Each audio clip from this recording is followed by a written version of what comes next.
Hey, hello everyone. Let me get that off the screen. Welcome to the Real Watchers live stream for May 28th, 2025. Hope you're all having a fantastic day so far. But before we dive into everything, Kevin, how have you been over the last week? Good. Just been working, unfortunately, but Well, there you go. that's Uh, it. been busy for me as well with work and school. But plenty of time to watch movies still, which is good. And we'll Mhm. go ahead and we'll talk about those towards the end of the day today. Mhm. But let's go ahead and we'll go ahead and jump into the news stories this week. And we start out with a pretty big one, which is a good piece of news for movie theaters. Lilo and Stitch made a killing this weekend, earning almost $342 million in its first weekend alone. Where Mhm. Disney has been teasing a potential sequel, which the director has stated he would love to do, and or has kind of teased. And this is honestly, I think this is a lot more than I was expecting. Now, this is Mhm. $342 million worldwide, not just here in the U.S. We'll have the U.S. number for you in a little bit, but still really good news for movie theaters because a lot of people think that theaters are on the downward trend. This show is obviously not. Mhm.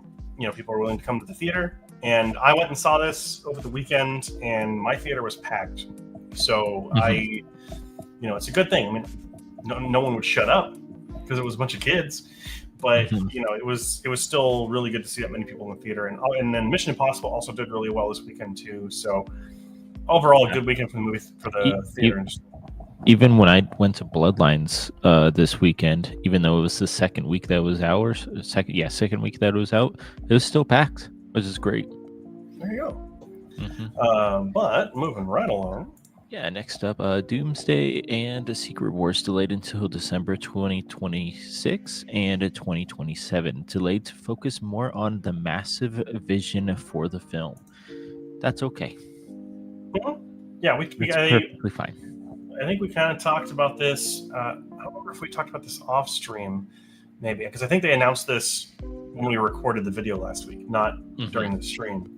But like, this is good. Take your time, get the visual effects good, get the story looking good, get all the people that you need for the movie. Like just get it right. That's all Yeah. we ask.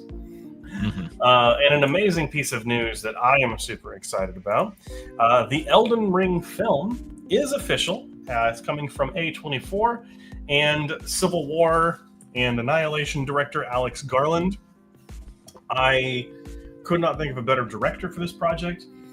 Garland himself is a huge Elden Ring fan. Apparently, he's currently playing through the game on New Game Plus 6, which means that he has beaten the game at least 5 times already and has just replayed it because he says he can't stop, which is what I want to hear from Hmm. someone who's going to be directing the film.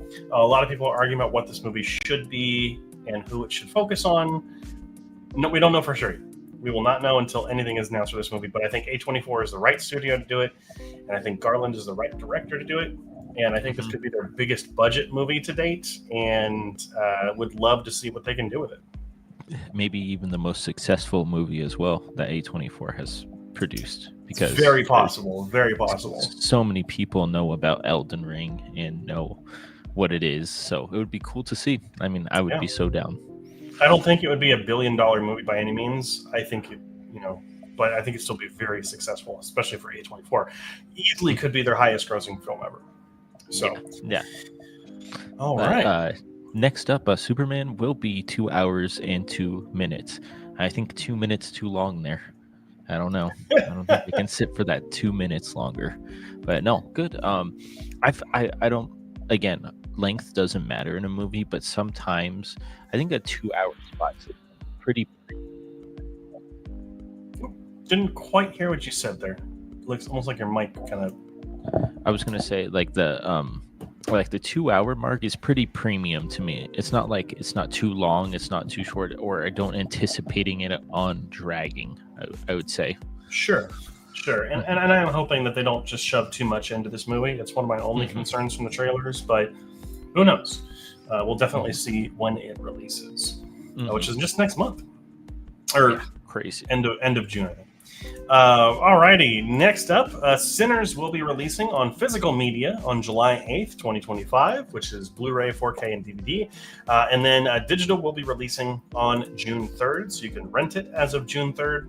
And then it will probably be on Max, probably give it another month or two after July 8th. But it is still in theaters if you want to go see it. I see it on my app a lot. And you should go see it. Yeah. It's made almost $350 million, making it one of the most successful original horror IPs ever. So definitely worth it. Give this one over to Kevin, just like last week.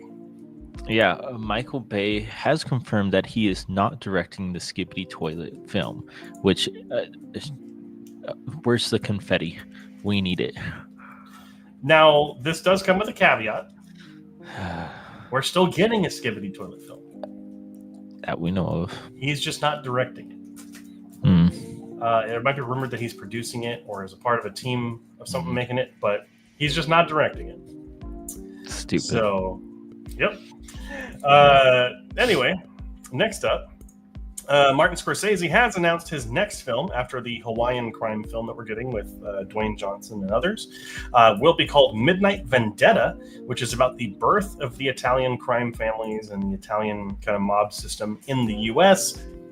I mean, honestly, at this point, if Scorsese makes a movie that isn't a mob movie, I'd be surprised. But, like, I mean, it makes sense, you know, as long as it's a good movie. He doesn't really...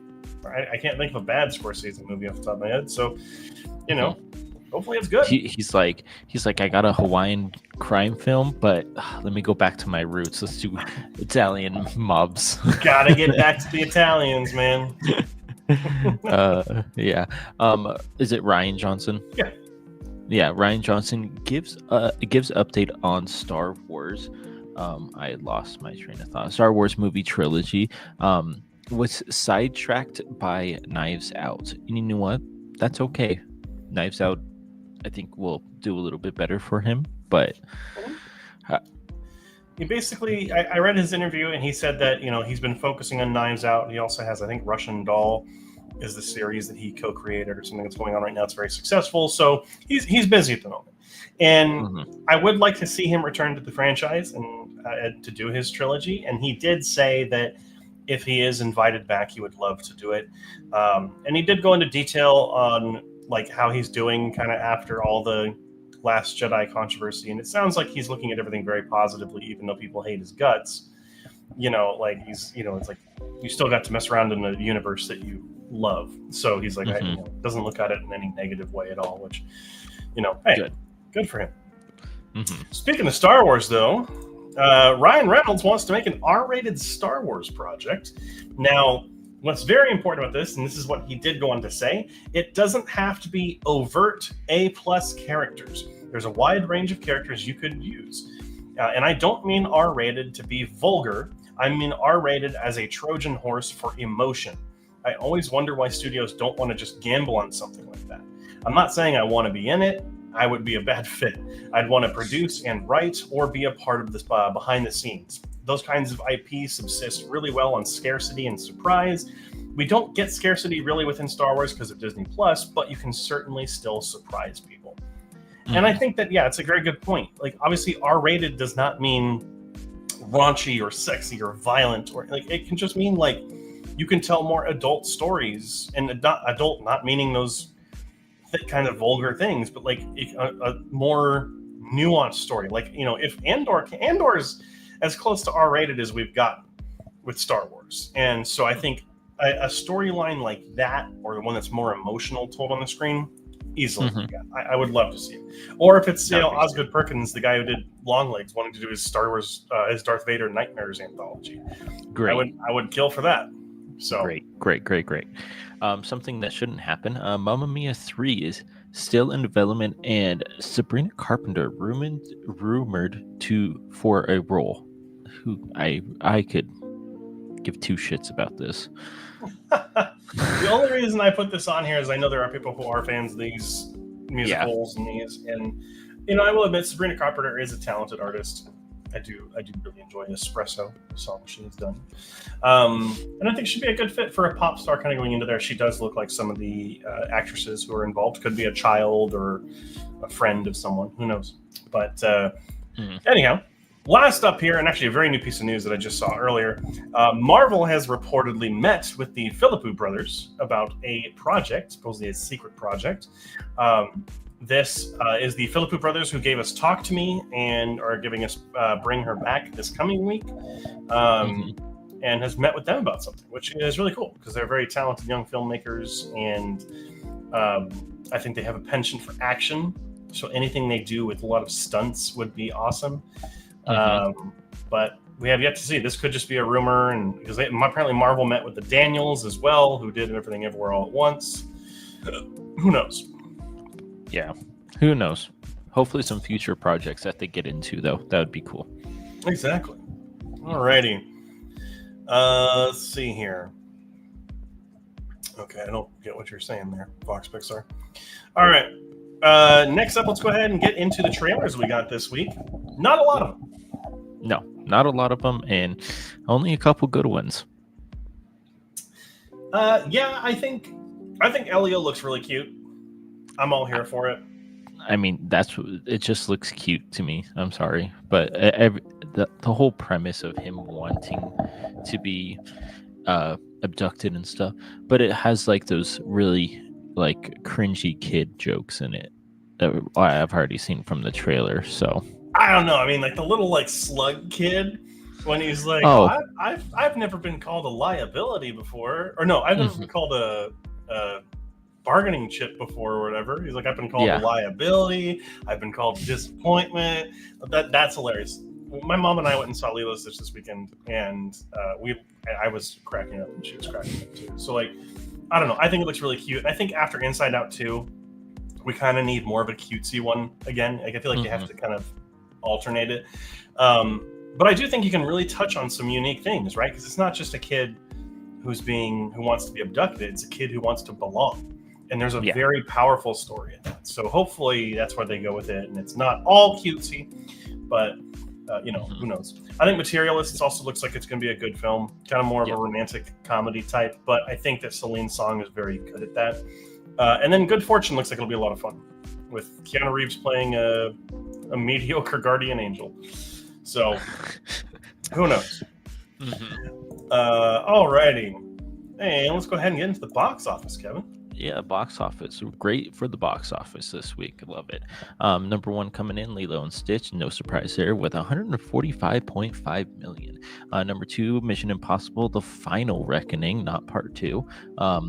It was 63 million. Final Destination Bloodlines still in there with 19.4 million. Thunderbolts with 9.1 million. And Sinners with 8.6 million. Absolutely right. Nothing too surprising here. No. I did know that I felt in my heart Lilo and Stitch was going to beat Mission Impossible. I just didn't know by that much. Yeah.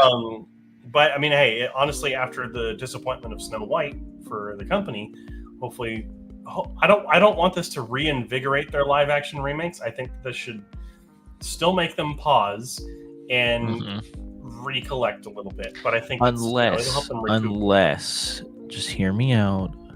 Atlantis or Treasure Planet. I'm fine with those. Those two. Those two are the ones we need. Yeah. But yeah, I mean, honestly, Sinners still hanging in there is awesome. My heart loves to see it. It's the best movie of the year so far. So you should definitely go and support it. Thunderbolts is like right up there too in the top 5. And Final Destination Bloodlines is a lot of fun. I haven't seen any of the Mission Impossible, so I can't say anything about Final Reckoning. So I mean, hopefully I go see it this weekend because I do enjoy the Mission Impossible movies. So we'll find out next week. Alrighty, next up, we're going to talk about the movies that are coming out this weekend. And up first is Karate Kid Legends. After Kung Fu prodigy Li Feng relocates to New York City, he attracts unwanted attention from a local karate champion and embarks on a journey to enter the ultimate karate competition with the help of Mr. Han and Daniel LaRusso. This looks like it will be hopefully just like a fun family action type movie. The first trailer was really good. Second trailer, not as good as the first one, but still pretty good. So It's the Avengers of Karate Kid. yeah, right. It's the end game of Karate Yeah. Kid. Well, actually, the Cobra Kai is not in there, so who knows? Not that we know of. All right. Next up is Bring Her Back from the Philippou brothers. A brother and sister uncover a terrifying ritual at the secluded home of their new foster mother. That's all we know. And that does not even come through in the trailers. So who has any idea what this movie is going to be about? I'm always down to see anything with Sally Hawkins, though. She is such a wonderful actress. Alrighty. Up after that is The Phoenician Scheme, a big weekend this weekend for us film fans. Phoenician Scheme, wealthy businessman Jacques Corda appoints his only daughter, a nun, as a sole heir to his estate. As Corda embarks on a new enterprise, they soon become the target of scheming tycoons, foreign terrorists, and determined assassins. This seems to be much more of an action comedy than Wes Anderson has typically done. But this has been getting some more mixed reviews for the director. Currently has a 71 on Metacritic, so definitely more towards the mixed end of the pile. That's actually low for him. What did Asteroid City end up at? Because was that getting good reviews? Because I thought that was a little bit decent reviews. That had a 76, so a little bit higher rated. And then before that was The French Dispatch, which film one was good. 75. Oh, really? And then Asteroid City's ahead of that. That's crazy. I mean, Grand Budapest Hotel was one of the ones before that one. That one had an 88, which is still his best movie. So, all right. And last up is the cinematic theater event that everyone's been waiting for, which is Peppa Meets the Baby Cinema Experience. There's a new addition to the Pig family as Mummy Pig and family welcome a new piglet. How will Peppa and George react to a new sibling? I mean, obviously, Peppa Pig is huge. And, I don't know if this won't be in the top 5, list or anything. But, I mean, hey, you got to have things for kids to see in theaters. All righty. And missed opportunity, though, to put it last weekend. It's true. Well, I don't think you want to compete. It would have been. It would have been. They would have wiped. It should have been 2 weeks ago. It's probably what it should have been. Yeah. But alrighty, that is it for the news stories this week. Let's go ahead, change up the music here. We'll get into the movies that we watched this week. Now, Kevin watched one outside of the wheel spins, which is about normal. Totally fine. I watched 1, 2, 3, 4, 5, 6, 7. So I can do 4, and you can do 1, and then I'll do 3. Yeah, I'm down. That actually splits it up, too, because the last 3 are documentaries, and I can talk about those individually. So, all right. First up is The Two Popes. A wonderful little Netflix movie that was nominated for a couple of Oscars, including, I believe, Best Picture and Best Actor and Supporting Actor. I really enjoyed this movie. It is a little bit of a shame that it glosses over the atrocities the Catholic Church had inflicted on all those boys, which is one of the,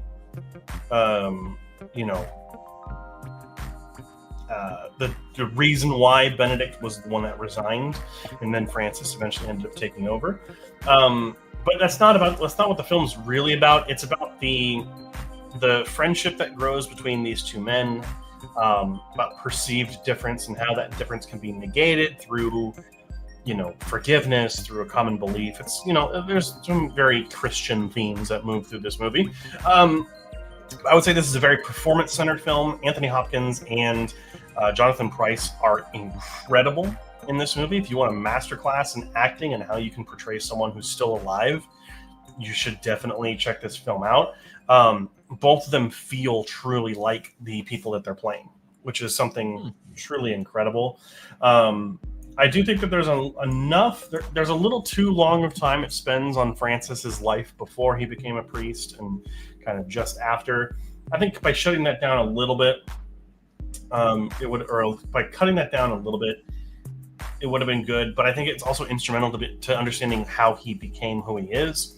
And then I think, but the way they show that through the confessions is really nice. And the only thing I really didn't like about this movie is that, like, they replay like news clips and stuff from the different conclaves, and I don't need to see that. Just focus on the relationship between the two of them, and I think that would have been a much more highly rated film. But you know, like, it's interesting. I don't know why, but this and Conclave are just utterly fascinating films to me. Like, even though they're about a truly terrible, evil, and manipulating organization, like, you can't help but be engaged by these people. And you know, you gotta remember that people aren't always the organization. So, yeah. But yeah, it's a very good film. Would highly recommend it. Up next, I went to the theaters and saw Friendship, which is the new A24 comedy with Tim Robinson and Paul Rudd. This is the most uncomfortable I've ever been watching a movie. And I've watched like Cannibal Holocaust and the next movie I'll talk about in a minute. I've seen some disturbing shit. But this movie, because of the level of like social awkwardness and, you know, like Tim Robinson's kind of comedy, doesn't just land with me. It makes me like cringe horrifically. So it's very painful to watch. But in that, I think it is very powerful about talking about, you know, things like loneliness and mental health and obsession. And, you know, I don't think it's 100% successful at addressing those topics, but it does at least touch on them. A lot of people are saying that this is a very funny movie. I would not agree with that. I mean, there are funny moments in it, but I definitely found this more scary than anything, because I feel like it is so realistic, even though some unrealistic things happen. I won't lie and say that I didn't enjoy it. I did enjoy the film. I just found it relentlessly uncomfortable. You know, it's a decent film. I would recommend it for those of you who like Tim Robinson's comedy, like his show I Think You Should Leave. If you like that, this feels like a long episode of it, apparently. So there is that. What? Why is it a 2024 movie though? Because it was made last year and it premiered last year, and then it only got theatrical release this year. Oh, okay. Unless I got it wrong. That also could be something. Maybe I mistyped it. No, so it premiered last year. So okay. If I look at it released, it premiered at the Toronto International Film Festival last year in September, and then was screened at film festivals all throughout earlier this year, and then released in theaters on the 23rd. Okay.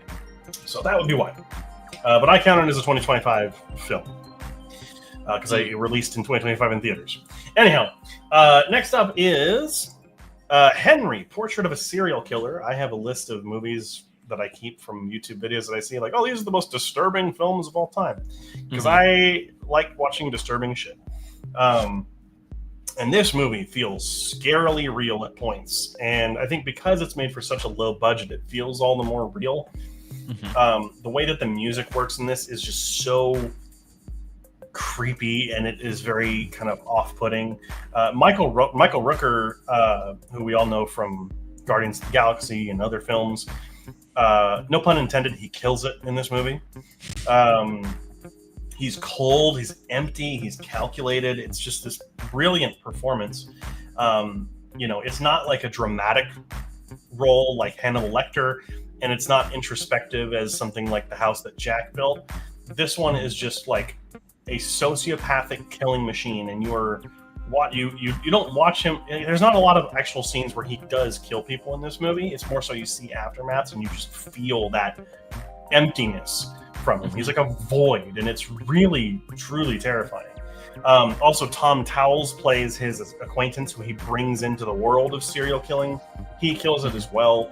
He's just absolutely creepy and kind of like, you know, like that giggling hillbilly type that just kind of goes along with whatever the friend says. It's really what he does. It's really creepy. Really good camera work in this movie. Very, very, very good music.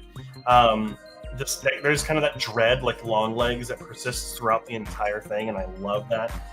If there's anything I'm not a fan of, I would say it's very predictable. You know what's going to happen with characters in this movie, and that's all I will say. In addition, I'd say it's a little too short. I think I would have liked about 10 more minutes of film. It's only 83 minutes, and it goes by very quickly. Yeah. So a little bit more time exploring Henry a little bit would have been nice. Maybe some of his backstory kind of recreated, but you know, this gives us no reason for why he does what he does. It gives us no accountability for his actions, and by doing that, it stands out. I hesitate to say I enjoyed this movie, but I really did from like a technical point of view. And it's a movie that I would watch again with someone. I still prefer The House That Jack Built as an exploration of the serial killer, but this movie is just incredibly creepy. The ending is quick. It's very off-putting. It's a very disturbing film. Would not recommend it for everyone, but I very much enjoyed it.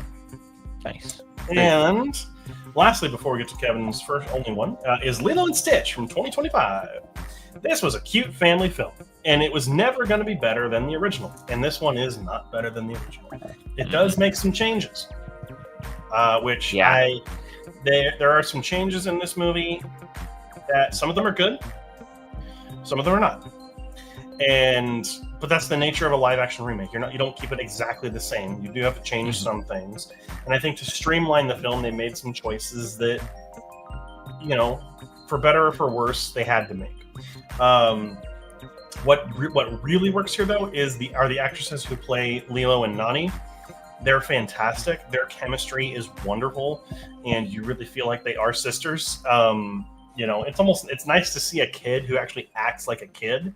And sometimes Lilo acted like an adult in the animated film, and she was definitely portrayed as more like on the spectrum for sure. And I think on this movie, she's just more of a normal kid, which maybe is disappointing for some, but I think it was, I'm not gonna say better. I think it was better for this particular film. Like I said, there's a major change that I don't like, but I can't talk about it for spoilers. Overall, the film was a very fun time. I was actually talking to someone over the weekend who said that it does hold a candle to the original, and I would say, yeah, it is good. I think it's probably their best live action remake since Jungle Book. But it still doesn't feel like it's necessary. Why did this have to be made? And that's kind of what you walk away from it asking. But it is still a fun time. It's still funny, and still has a good heart to it. So 73 is very good. Very cool, very cool. Well, my only movie that I watched outside of The Wheel Spin and our Friday conversations are Final Destination. Oh, did I mess up on something? Oh, Final Destination's Bloodlines. And this is the best movie of the series. It shows that you can put in the time and the work with this movie and make it really, really good. And it only took him 6 movies to get a good movie out of it, but the other ones are enjoyable, but this one has the most heart out of it and has the most, I want to say, like, character bonding throughout the entire thing. And them explaining how the bloodline works it's not confusing at all, but it's very straight to the point. I thought I would get lost in that whole aspect of the movie, and I did not, which I thought was fantastic. Kills, the gore, really cool in this movie, and it was a great way to send off Tony Todd as well. I thought that was fantastic how they did that. I won't spoil that because you have to go see it. But other than that, it was just a really fun, awesome movie. My theater was packed for it, so I was hearing all the "oh my gosh" and stuff, like the reactions. It was fantastic. Given 88 out of 100, the best in the series. Yeah, there's someone in the movie, I won't spoil anything, but there is a character who gets what they deserve in the first 10-15 minutes. Yep. And one of the best moments in the theater all year. 100%. Alrighty, let's go ahead and I watched 3 documentaries this week. I got back into doing some research for a top 10 documentaries video, and so wanted to start watching some more documentaries. And up first, I watched The Cove.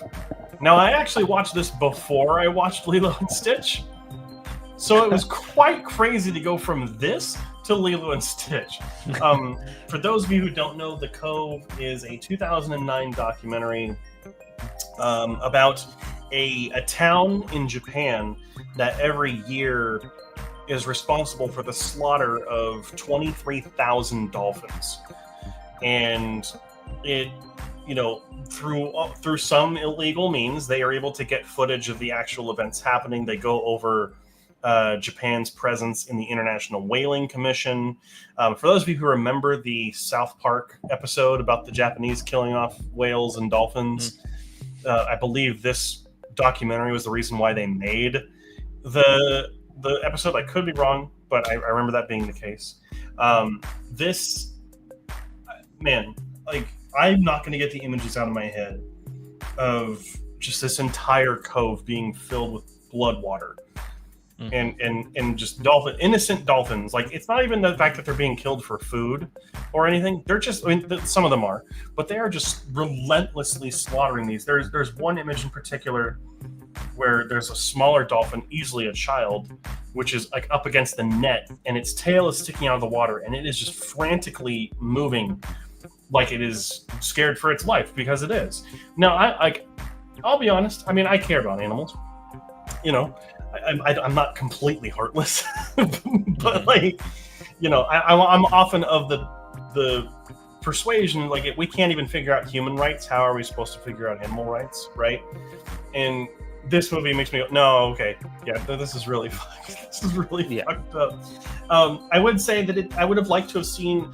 The only thing is that this is a very biased documentary. This comes to us from and I say biased very loosely. It comes from an organization that is out there to help the dolphins, which is a noble goal.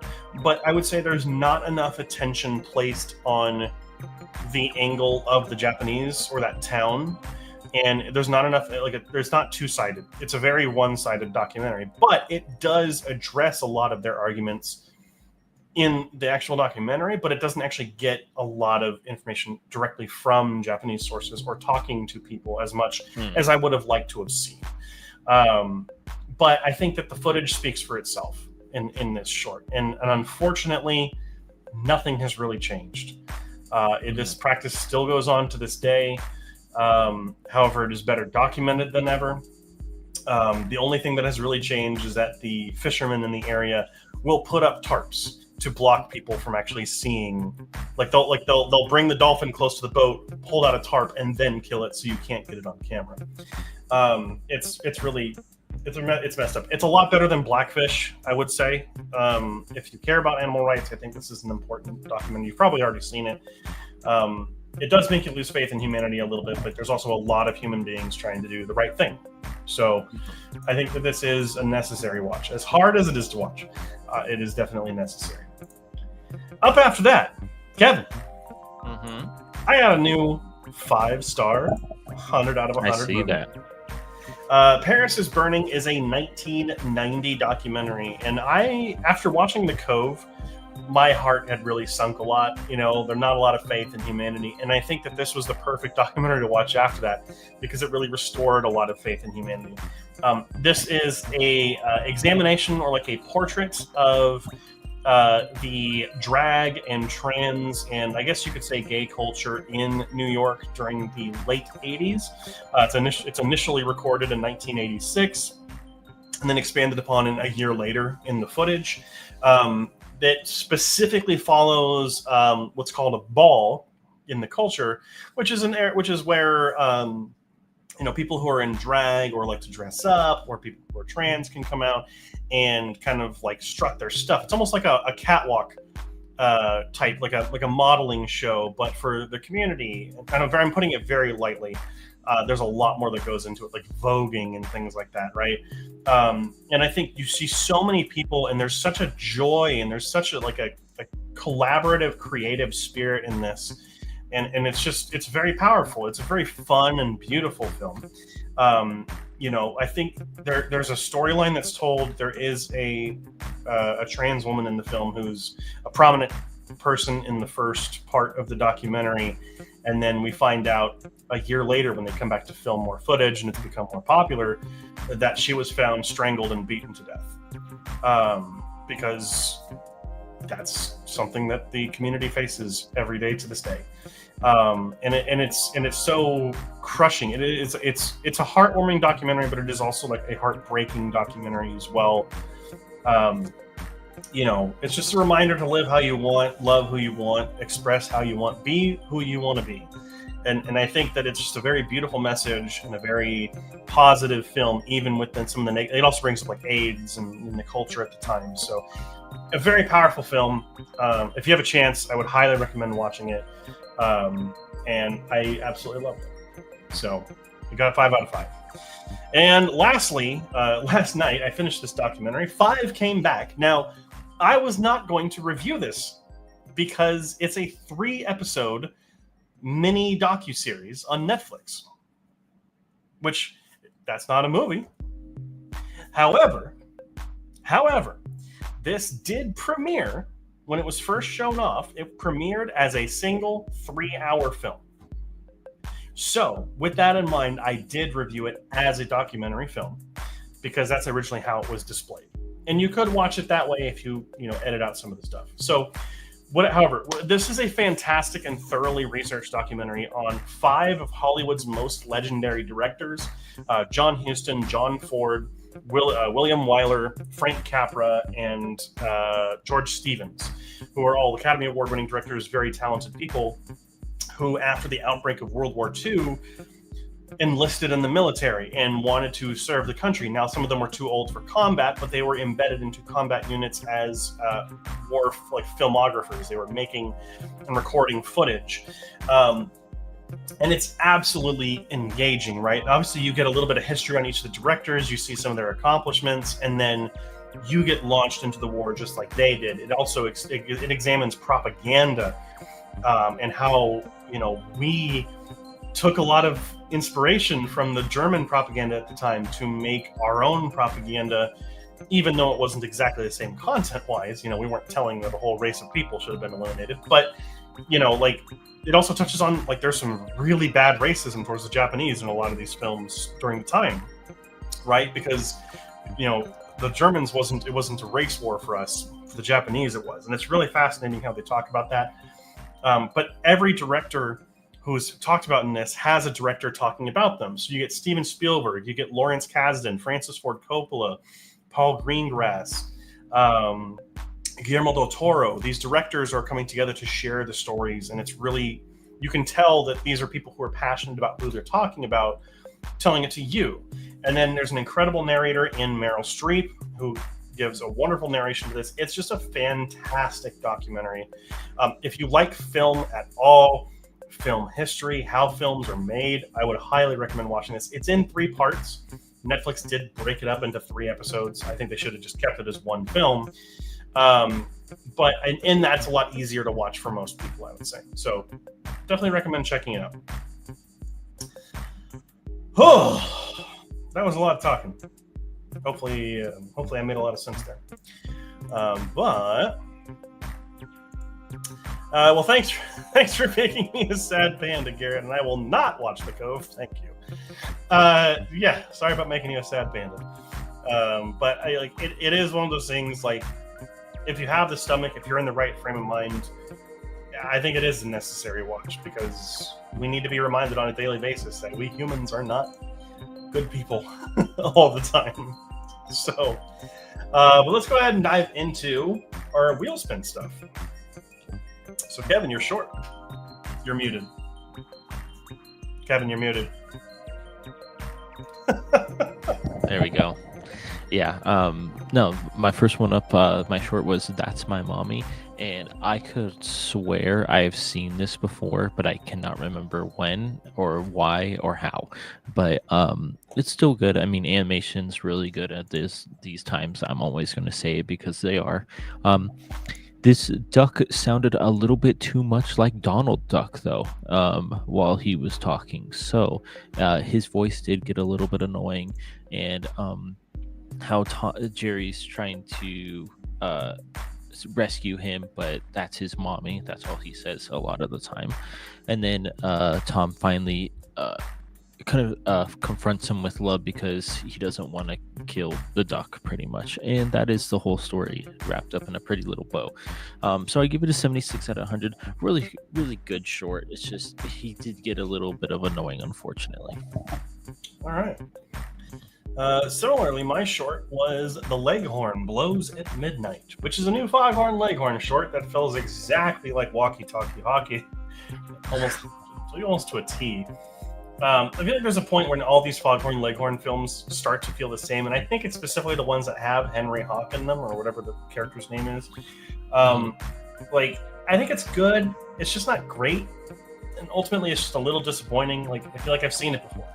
None of the gags felt new or original. They were still funny because I love Foghorn Leghorn, but like it just never felt like original. Like it just felt like I was watching a rehash. So gave it a 71. Nice. Well, my movie Hush. Who do you want to talk about? Kara was talking about how eerie and spooky kind of Henry Portrait of a Serial Killer was. This is such an eerie and sometimes somewhat of a vibey movie as well. I love how in the movie, spoiler alert, she is hard of hearing and deaf. So you get to sometimes in this movie you get the aspect of what she hears and what she is feeling in that moment, and I think that is a great little twist to this movie because she can't, obviously she's deaf, she can't hear anything, but you get this POV of through her eyes, but you can't hear anything, so it makes it so creepy and eerie, and she has to overcome her difficulties as well because of her disability. And I love how they handled it. They didn't call it a disability, it's just a disadvantage in this movie. And only thing that I wanted to say, I want to see the background story of the killer because we never get to see why he's doing this or how come he's doing this. And that's where I think it kind of falls short with the story. But everything else, freaking fantastic. Absolutely love. This would be a great Halloween horror maze. That would be fantastic. 88 out of 100 is what I gave it. I've heard nothing but good things about it. So that's actually, I think that film was one of the reasons why Mike Flanagan got to do like Haunting the Hill House and all that. So I was so surprised it was made by Blumhouse too. Yeah, they do a lot more than you think. Yeah. Alrighty, and that's going to bring me to my film this week. And honestly, I had no expectations for Draft Day. I went this open-minded because I saw like the trailer or like some footage, and I was kind of like, okay, that could be interesting. You know, the whole Draft Day is something I was like, that's pretty interesting. You know, like, but I've never been into American football. Like, I just don't like it.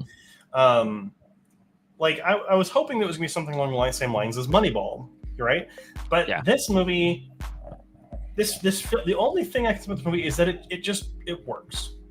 Like, that's it. Like, it's a functional film. Like, it doesn't do anything to make itself stand out. It feels very by the books. But in that, it's very dull.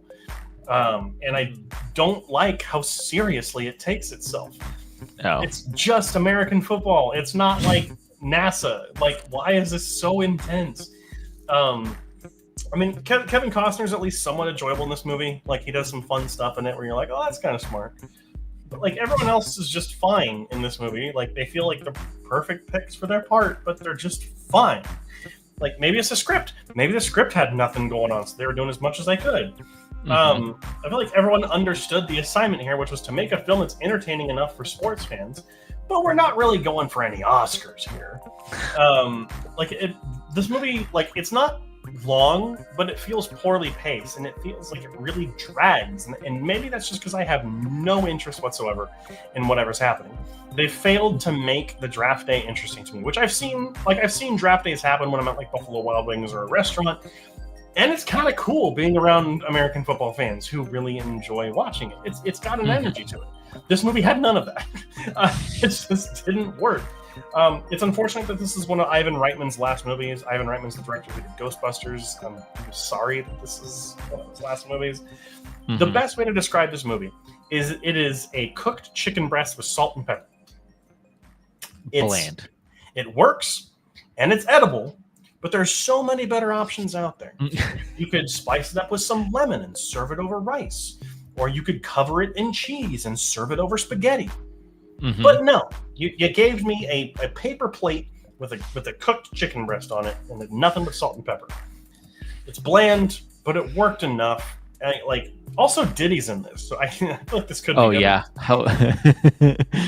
He plays an agent, and it was just not. He was terrible. So I think this should be used as evidence in court. But 42, I mean, at the end of the day, it's not like egregious. It's not terrible. It's just there. Like, it's a movie that your dad might like if he's like really into the Eagles or something like that. I don't know. Yeah. But yeah, I don't know. It was just, it's there. It's there. Which, I mean, it's a higher score than I thought I was going to give it. Yeah. All right, Kevin. Clarence Nash, unfortunately, made that voice so well known that I feel that anybody who does a voice like that, even if it's to arguably fit the character, will have people say, that's Donald Duck. And unfortunately, that's exactly what I thought of the entire time. It is unfortunate because that is his voice, but he has it so particular that everybody knows him as Donald Duck. So, unfortunate. Alrighty, well, that's going to bring us to a certain special time of this video or stream, Yes. which is going to be... It's the wheel spin. It is, in fact, the wheel spin. So it is time for us to spin this lovely wheel. Of course, we do have... if you want to submit anything, let's go ahead and leave it to one movie per person. I think Joey owes us some shorts, so No, he gave us those last week. Oh, that's right. Never mind. That was last week. But yeah, one movie per person. If we can do that this week, we're still over 300. I think we're just gonna have to say no. What's it called? At some point, looks like The Crow was on here twice, so we'll help that out a little bit. I'm gonna go ahead and if you want to take a look and see if anyone has put anything in there. No. Oh, yep. Scarface. 1932, though. By Joe. Scarface 1932. All right. Let me go ahead and put that on there. Scarface 1932. But Clarence Nash never voiced Quackers, so yeah. Okay. Scarface 1932. All righty. Well, it looks like it's been radio silence from pretty much anyone else, so we'll just go ahead and spin it and see what happens. Kevin, we're going to go ahead and shuffle this up, and we'll get you a short. 3, 2, 1, spin! Interested to see what you get. Me too.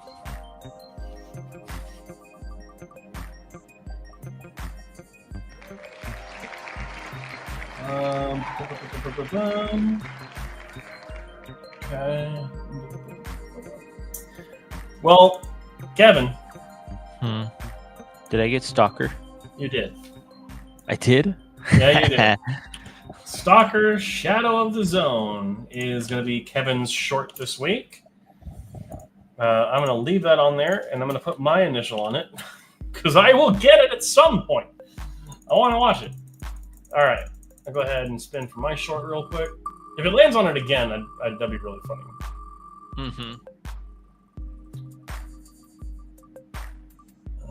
No, it was My Little Duck something. Let me see here. My Little Duckaroo. That was my nickname in high school. My Little Duckaroo. Alrighty. So that will be my short this week. We'll go ahead and shuffle this bad boy up, and we'll get Kevin his film. Hopefully it's my choice. I have one for you, too, that I've been trying to use, but I never get it done. And would you look at that? It's my pick for you, Kevin. Actually, there's been a lot that I've thought of recently that I kind of want you to watch, but... Okay. Do I go recent, or do I go one that's been on my mind for a while? I don't know. Just tell me. No, I don't know. You're the one that's going to choose. Fine. Give me a number between 1 and 2. Okay, that doesn't make any sense. 0.5. That's not between 1 and 2. Exactly. Oh, God. Okay. I'm going to have you watch Henry, Portrait of a Serial Killer. Okay, sounds good. I'm interested to see what you think about it. It's on Prime, so if you have Prime, then you're good to go. We do. Alrighty, we'll go ahead and we'll shuffle this up real quick. Spin it for me.